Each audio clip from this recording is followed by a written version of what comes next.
Bismillah ar-Rahman ar-Rahim.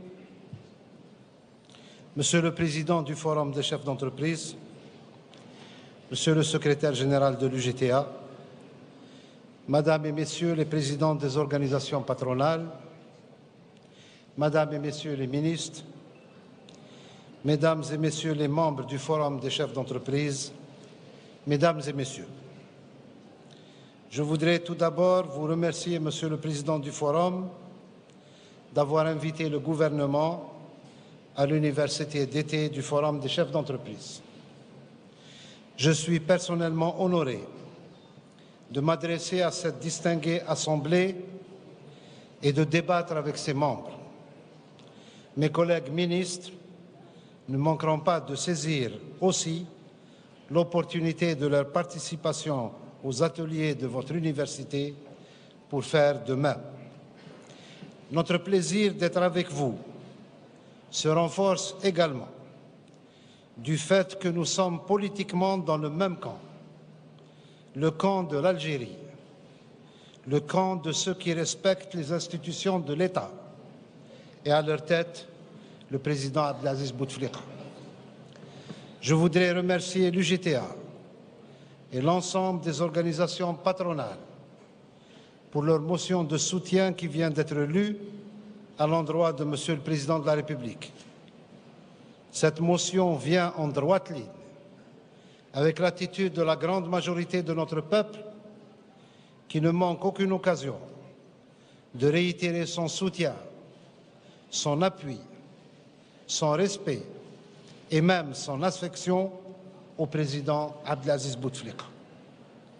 Cette communion du peuple avec son président est la conséquence logique de la politique mise en œuvre depuis 18 années, une politique grâce à laquelle la paix est revenue dans le pays, le développement humain s'est densifié partout, alors que le développement économique a connu un essor réel.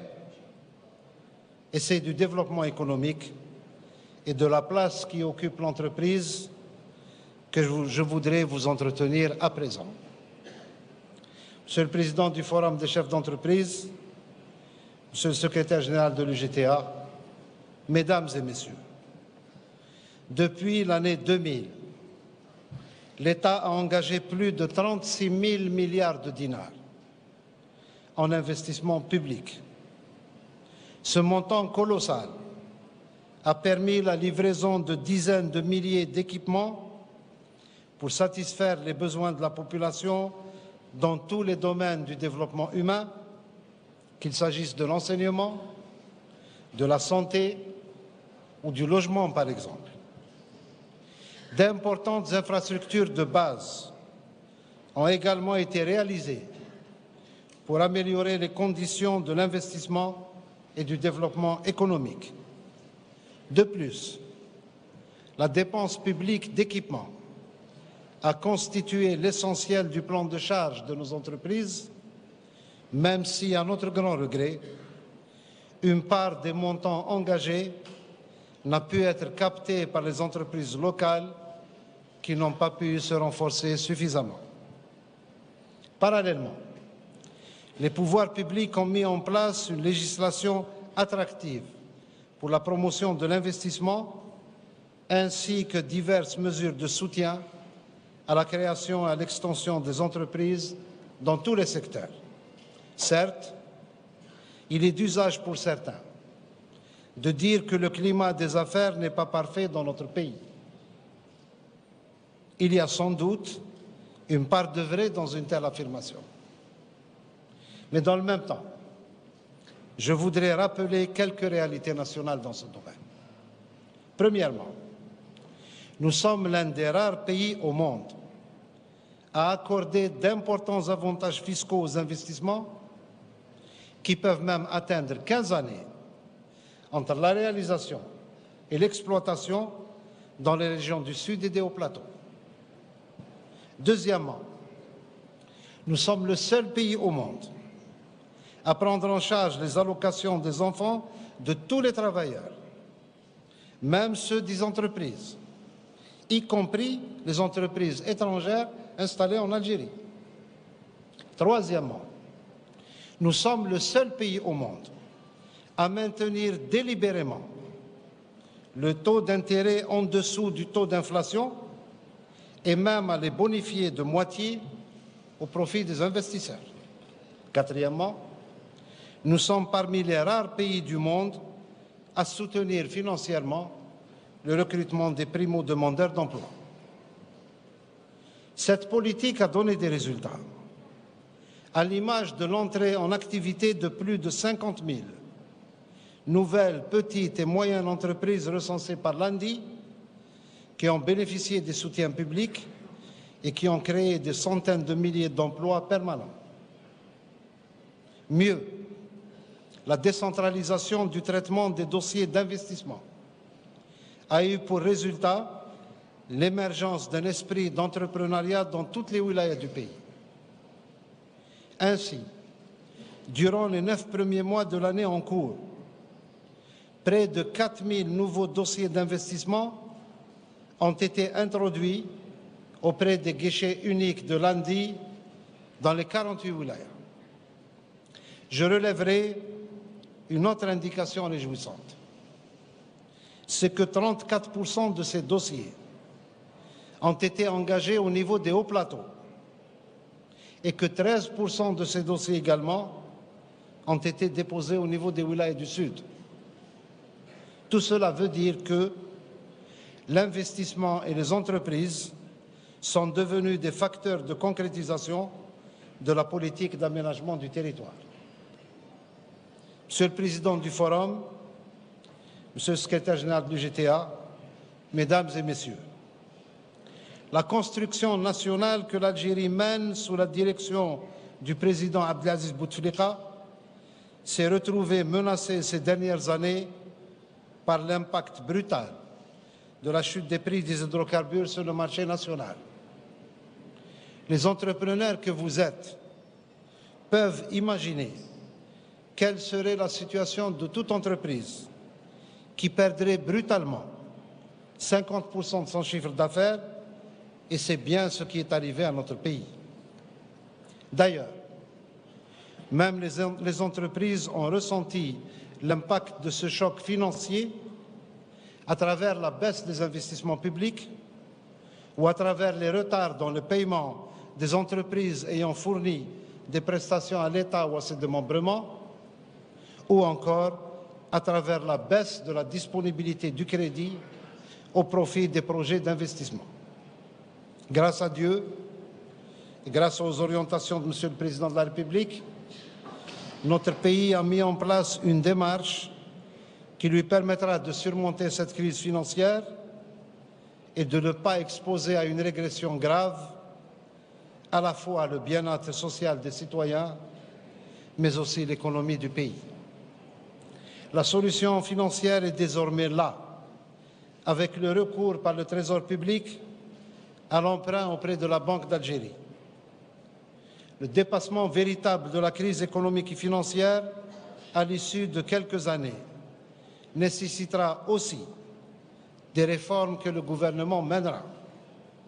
Un tel défi nécessitera également une participation active des travailleurs et des entrepreneurs aux côtés de l'État et du reste des citoyens.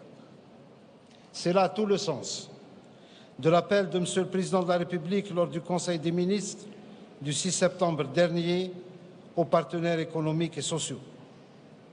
Cet appel présidentiel a rapidement reçu un écho de la part de l'UGTA et de l'ensemble des organisations patronales privées et publiques, écho positif exprimé dans une déclaration conjointe qui vient d'ailleurs d'être réitérée aujourd'hui.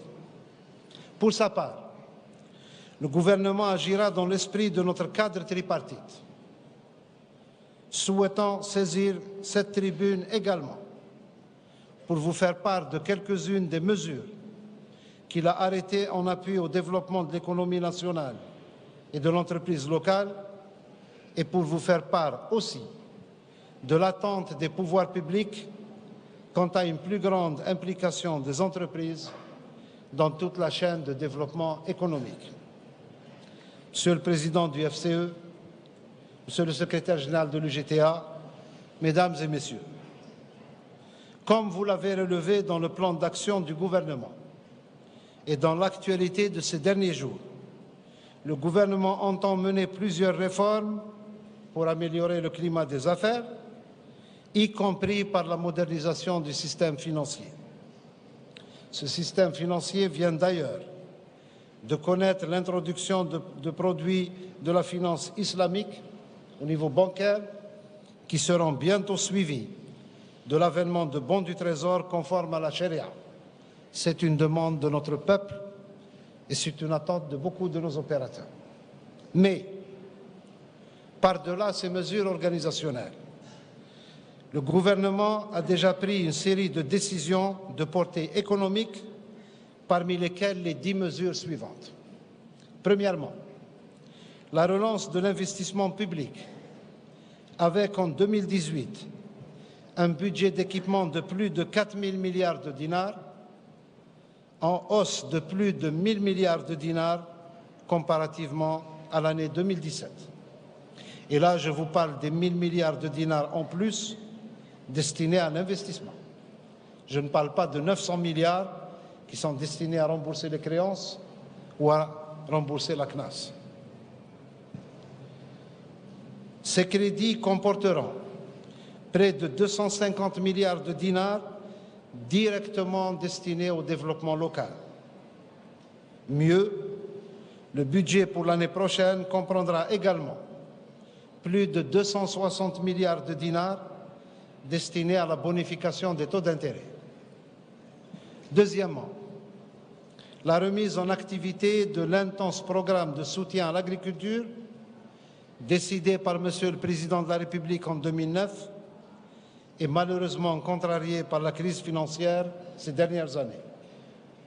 Troisièmement, l'allègement au niveau des banques du poids des créances détenues sur l'État par des organismes économiques tels que la Sonatrach ou la Sonelgaz, par exemple, ainsi que du poids du financement du logement promotionnel.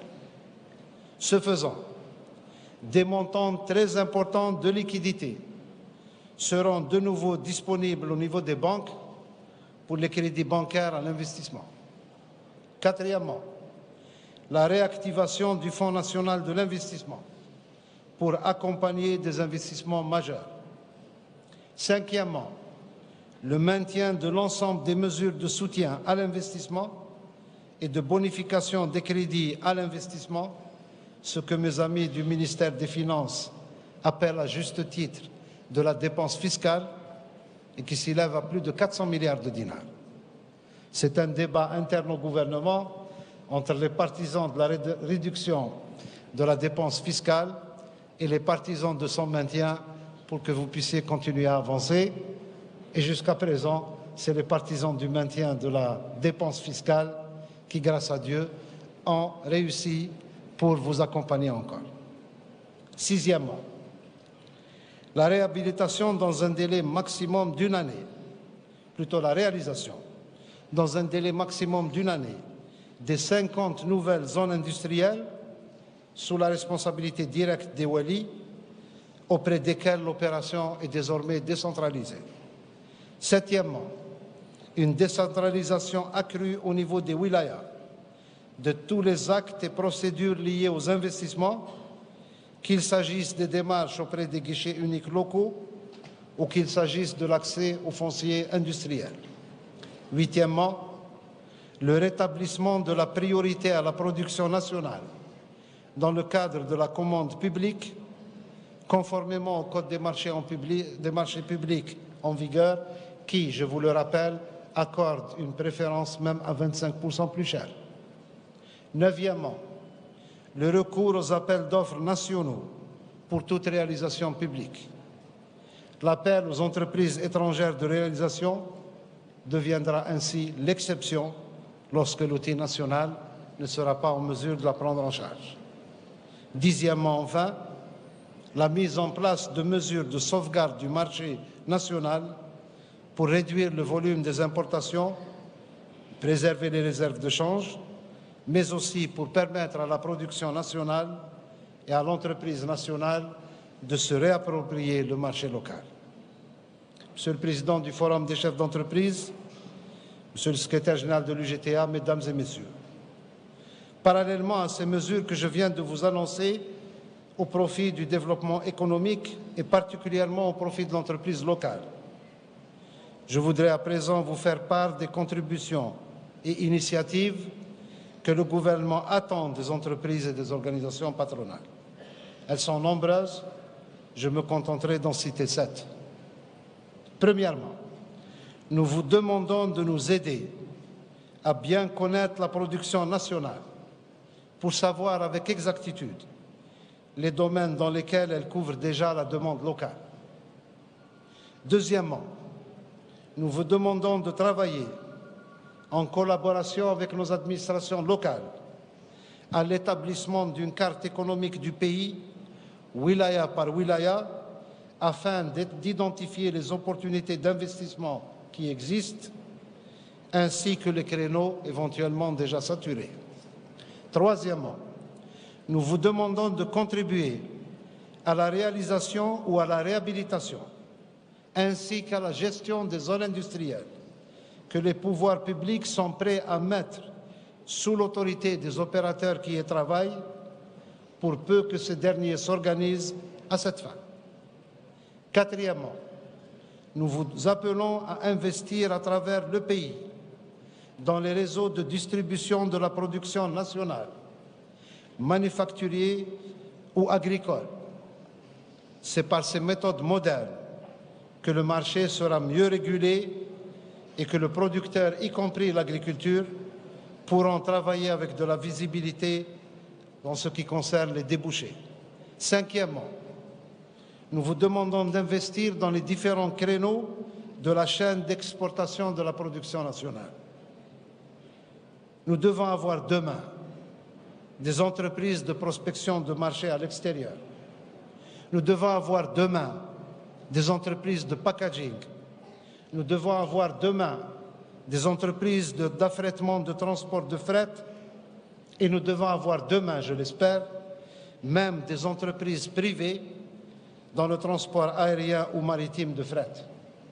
Sixièmement, nous vous appelons à participer à la formation de la main-d'œuvre qualifiée, d'une part par l'octroi de stages aux élèves des centres de formation et d'autre part par la création vous-même d'écoles privées des métiers selon les besoins des opérateurs.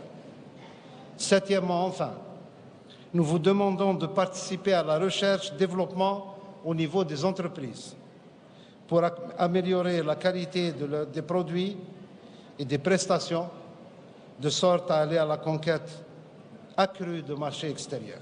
Comme vous le savez, l'État a déjà mis en place de nombreux incitatifs pour la recherche-développement au niveau des entreprises. En conclusion de cette intervention, et en attendant vos questions et remarques, je voudrais vous assurer, Mesdames et Messieurs, que le gouvernement sera toujours au service de nos entreprises et au service de nos travailleurs pour construire ensemble cette Algérie qui avance. Je vous remercie de votre aimable attention.